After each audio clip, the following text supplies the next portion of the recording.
خبر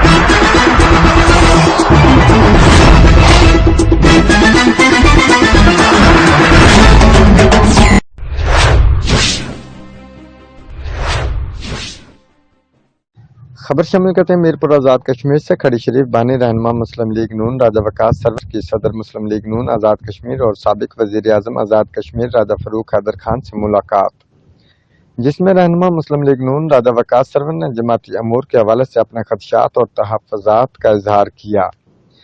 جماعتی پالیسیوں کی بہتری اور موجودہ سیاسی صورتحال پر تبادلہ خیال ہوا۔ راجہ فاروق حیدر خان نے گفتگو کرتے ہوئے کہا، ہم جماعت کو مزید فعال کریں گے۔ ہم مخلص کارکنوں کو عزت کی نگاہ سے دیکھتے ہیں۔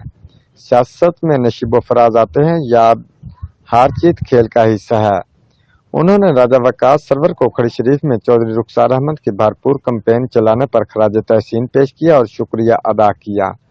انہوں نے کہا کہ ہم نے میرٹ کو یقینی بنایا اور انتقامی کارروائیوں کا قلع کما کیا۔ اقتدار آنی جانی چیز ہے۔ مثبت سوچ اور مثبت سیاست سے آگے بڑھنے کے عزم کا اظہار کیا۔ انہوں نے راجہ وقاص سرور کے طویل عرصے بعد بیٹے کی پیدائش پر مبارکباد دی اور کہا کہ جماعت آپ کی قربانیوں کی قدر کی نگاہ سے دیکھتی ہے۔ رپورٹ راجہ شوکت کشمیری، جیو ایکسپریس نیوز، میرپور آزاد کشمیر۔